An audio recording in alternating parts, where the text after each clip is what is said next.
Welcome back to another gatorSTUDIOS video. We back in the basement days. Frizzy fro and everything. Listen to me. I'm about to be casting my fake TMNT movie that don't really exist.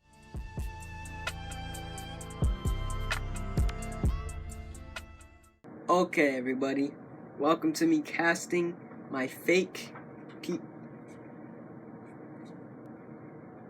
you're not supposed to be in this video, right? Oh shit! What's going on here? Yeah, you should, you know, when you're going around someone's place. Well, that's what I'm saying. Like, you know. What were you doing back there? What was there? Whoa. What I'm doing is it's none of your fucking business. You know, it's like. You know, I don't really much to do back there. I'm just. Yeah, I know. That doesn't really add up. Want to join me for the video? Sure, yeah. Okay. On this epic video of gatorSTUDIOS stuff, what we're gonna be doing is epic. Okay, so this is what's gonna happen. Basically, I'm gonna be casting a fake TMNT movie. The TMNT movie is not gonna be animated; it's gonna be real.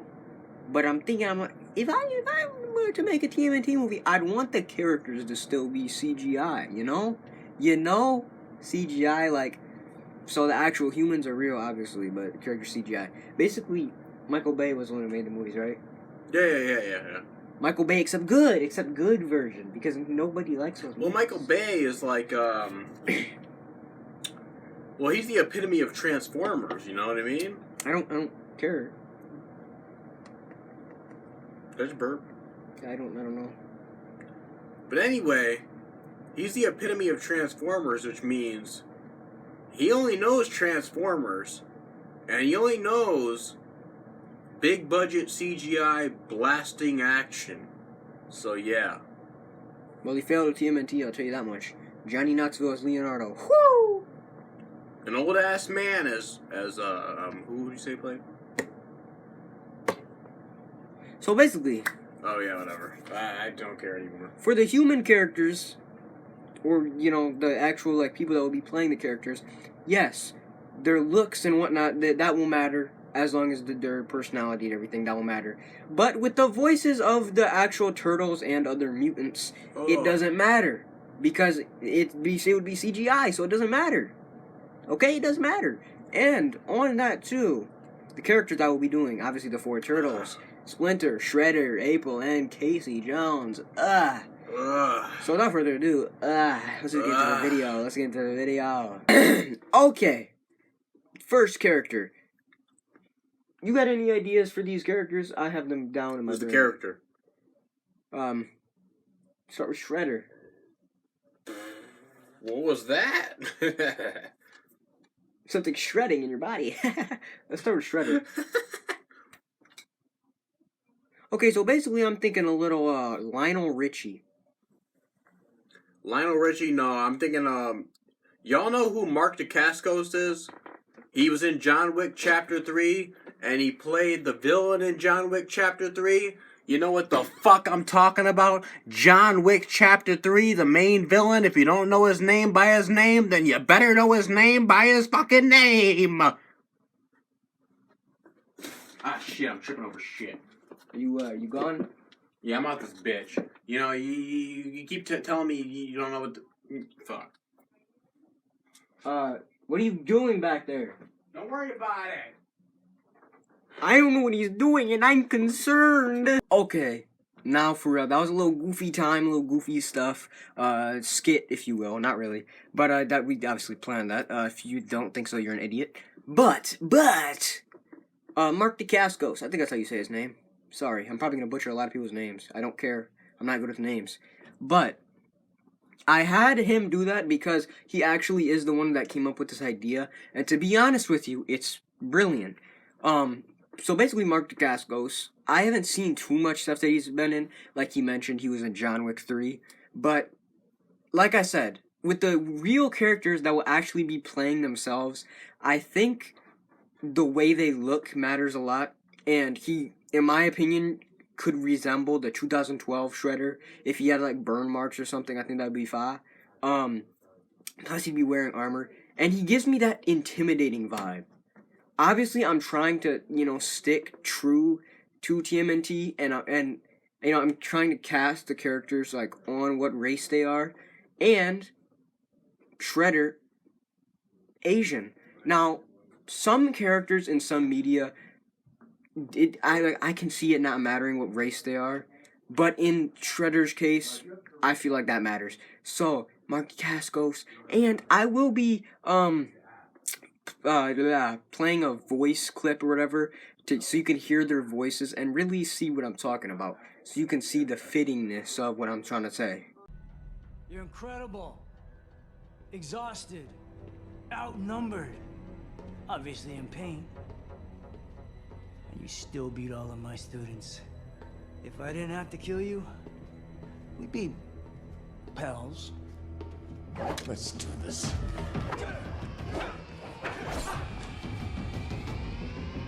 Alright, now, originally I was just gonna do the Turtles, then the other characters, but like I said, I wanted to give bro his credit, or credit to do, so I did Shredder first. I think he could be intimidating, and that's really what I want from a Shredder. And at the end of the day, I also forgot to mention this, I'm going more towards because I'm more of a fan of the dark side of TMNT than the comedy aspect. I know it's split in the middle between TMNT fans, and that's how it be. So and I think the idea of Shredder being really intimidating and powerful to someone that the Turtles can barely beat, to someone that they gain the power against, I think that's good.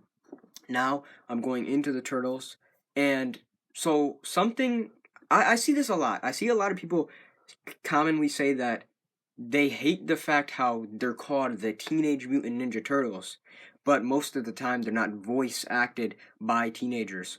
And for me personally, I prefer them not to be. Like I said, I like the more darker side of TMNT, and I feel like if they were voiced by teenagers, it would just kind of sound weird to me. I'm gonna be honest. Plus, my favorite version of TMNT is from 2003, and their voices aren't teenage voices, so it's just something I'm kind of used to. So I opted out on trying to get voice actors that, or voice actors that are either young or younger, still adults, or people that sound younger. So that way you could have more of the dark aspect of things without, being weird, in my opinion. But the first person I want to cast besides Shredder is Leo, referring to the Turtles. And my choice for Leo is Yuri Lowenthal. I think that's how you pronounce his last name. Now look, I know. I just criticized whatever the freak his name is for making the TMNT movies and casting Johnny Knoxville. Brain juices had a flow. I know. But listen, Yuri Lowenthal is one of the only people out there that I know that is in his 50s. That sounds like a 20-year-old. I literally just looked at a video and the first comment was, he's the first 40-year-old, this must have been a couple years ago, that sounds like he's in his 20s. And now let me just say this. I've seen him in plenty of things. I didn't really recognize who he was until Spider-Man PS4. And for those of you that don't know, Yuri Lowenthal is the man who voices Peter Parker in the Insomniac Spider-Man games. I did not know who he was before then. But after that, I noticed all the things he was in. Not only is he an amazing voice actor, but he genuinely fits the part.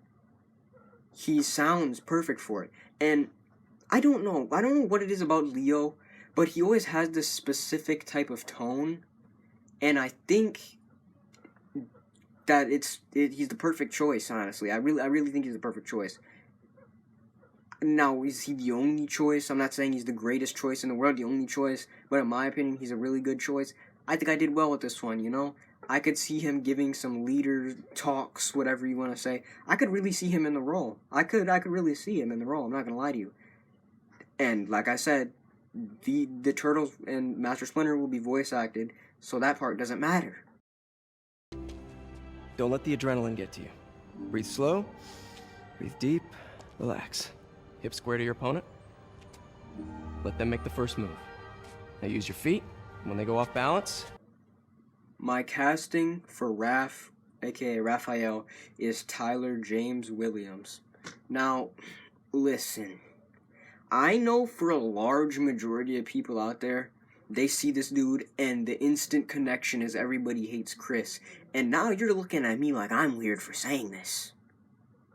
Now, I understand where you may think this. But, let me speak, bro. Let me speak. 1.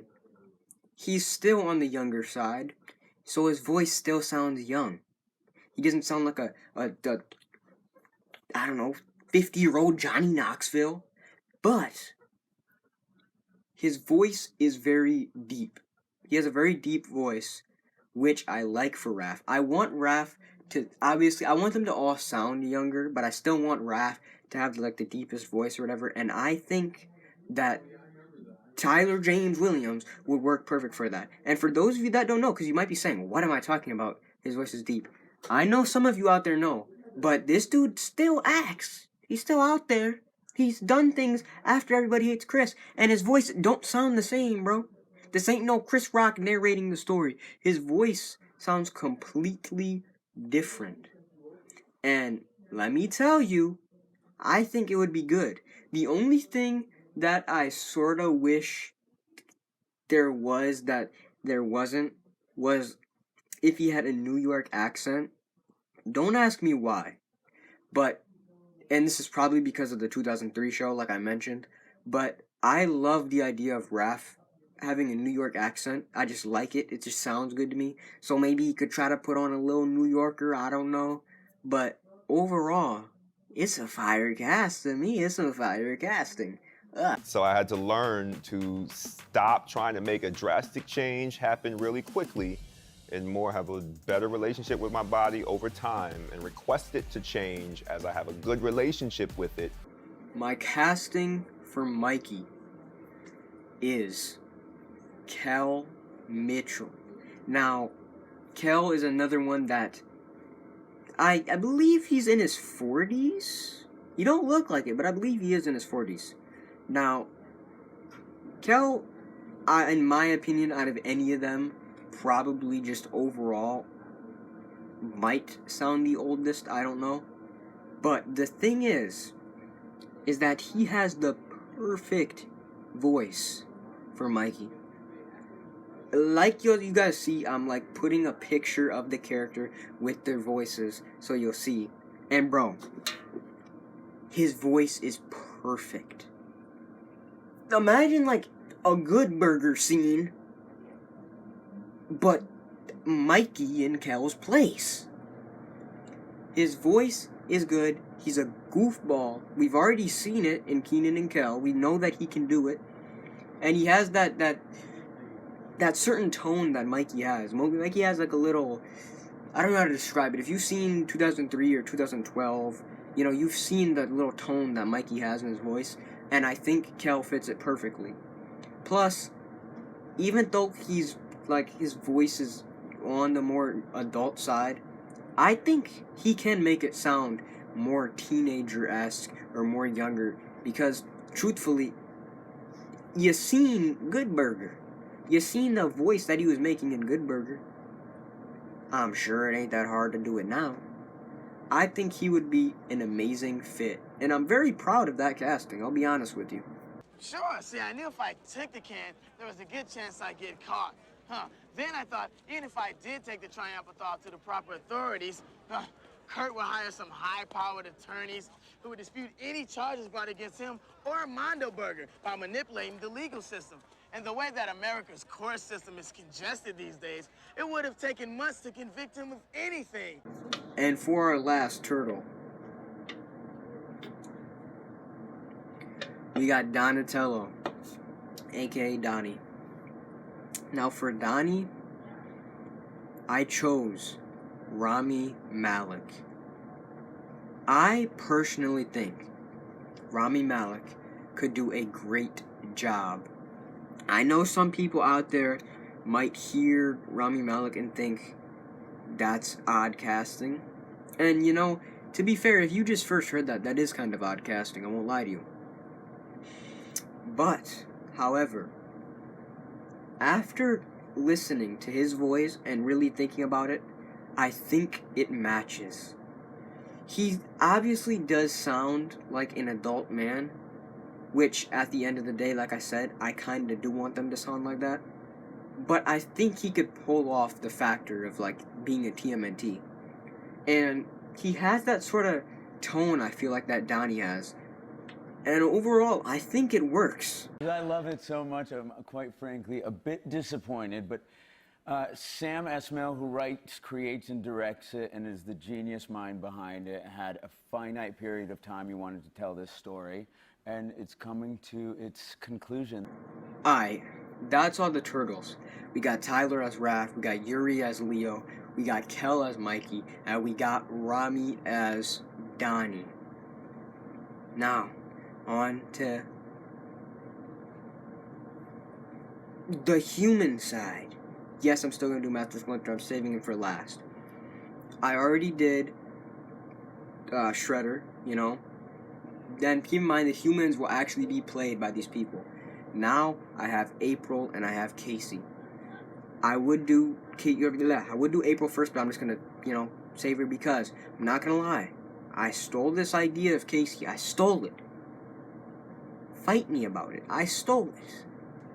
There is a YouTuber named Brian Seeker, I believe that's how you say it. He made a video pretty similar to this one. One might even say I'm copying. Am I? I don't know what came first, the idea or if I was copying, I don't know. But he chose Sebastian Stan to play Casey Jones. Need more be said? That is the perfect casting. Bro, even had the haircut. He has the haircut. That is literally goated casting. I would think of my own, but like, when something's that good, why should I? I don't know why I shouldn't. I don't feel like I need to think of other casting when there's something like that good out there. I know there's some versions of Casey that are the same age as the Turtles, some versions that aren't. I don't know the age difference I'd want Casey and the Turtles to be. Not anything crazy. But, you know, I'd say Casey would be older, obviously. He said in his video that he likes, like, Casey being more of a mentor. I don't know that much that I am a fan of the whole mentor thing, as much as, like, he's just their friend. But it depends, you know, makeup can do some wild things.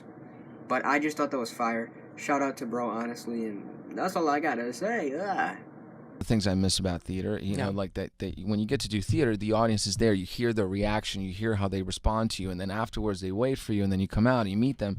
So with movies, sometimes you get to work on these movies, and then you don't have the chance to meet, you know, the fans, like, you know, afterwards necessarily. But with Comic-Con, you do, like. On to April O'Neil and everybody. Buckle in, because this one's about to get controversial. Now, like I said, way back to the beginning of the video, when it comes to casting characters, I think with certain ones, race matters. Like I said, with Shredder, I feel like I have to get somebody with an Asian background that is Asian, because Shredder is just an all-around Asian character. Some characters, you can't make a certain race. That's like if you got Brad Pitt to play Black Panther. Do you see the problem there? But there are some characters out there that really ain't that bad when you think about it. I think there are some characters that their race is changeable, and others there are not. And some characters, like I said, with Shredder and Black Panther, I think it depends on it. Like, I think you should only not change the race if it changes their overall character. But April, it doesn't. She doesn't change depending on her race. She's just April. And I'm saying this because I think a good casting for April O'Neil would be Keke Palmer. You heard me. And I also want to throw out the fact, before, people get hurt about it, not only is what I'm saying true, but also, April was literally black before April was white. So, she was black before the cartoon, then they changed it in the cartoon, she turned white, and now in the new show she's black. So, no matter what, it doesn't matter, because there's been 2 times April has been black. And I think, I just want to say that, by the way, I just want to say that, because I know somebody out there is going to get triggered by me choosing Keke Palmer out of, I don't know, a white chick. But look, I think Keke Palmer has the perfect personality for April. April, I don't know how to say exactly the vibe that April gives me. She's funny. She has her funny moments, but she's also serious. It's balanced. And sometimes she keeps the turtles level-headed, and I think Keke Palmer would actually fit that role perfectly. I think she would do really well. Plus, I feel like she's a good age range in that zone. Given, I don't really know if the Casey and Keke Palmer, I said Casey and Keke Palmer, the Casey and April love thing, I don't know how that would work, or if it would. I don't know how old she is. I don't know how old Sebastian Stan is, honestly. But I see that as an absolute dub, if you ask me. I think she has the perfect personality for the role. Let me know if you think the same. Let me know about all these characters, how you feel. But I think it works. I really do. And if you don't think so, shut your mouth. Go do something. Get off my video. Ugh. There's a lot going on. You definitely gonna have some spooky vibes. But what Jordan does with his films is the horror that he puts in the film is really a metaphor for the horrors of the world. Yep. So I think you'll really relate to it. A lot of themes about, spectacle, exploitation, our obsession with attention. It's a lot of different stuff, a lot of nuggets that you're gonna keep pulling back. And for Master Splinter, the last one, remember Master Splinter will be CGI, whatever. So it's the voice actor, and I think a good choice for Master Splinter is Hiroyuki Tsunade. I'm sorry if I butchered that. Look, I'm a dumb American. I'm sorry. Please. Okay. Why do I say him? I just got done watching the movie Bullet Train for the second time, a movie that he is in. And I kid you not, I thought this before I decided to make this video. While I was watching it, I thought to myself, wow, he would make a good Master Splinter. And the next day, here I am making this video. I think he would make an excellent Master Splinter. In the movie Bullet Train, his name is The Elder. Yes. His name is The Elder, and he gave me straight Master Splinter vibes. Even had a cane like him. He was speaking like him, giving lessons like him, telling stories like him. But when it really, really mattered, he was putting in work like him. I thought this was a Master Splinter Solo movie. That's just what I gotta say. I think he would make an excellent Master Splinter. Let me know if you agree. My role's name is Elder. Exactly, I'm Elder in the whole cast. And I have our own family story, family drama, and own revenge story. That's one of the important theme of this movie. And that concludes my TMNT fake movie that's not real. Now look, I low-key might make a part 2 to this because there's a lot of TMNT characters, some known, some unknown. And this was all around fun. I had way too much fun doing this. But, you know, we will find out. Thanks for watching, and until next time, bro, peace. Hopefully you enjoy your day. See you later. I gotta end the videos with peace. I don't know why I said it earlier. Until next time, peace.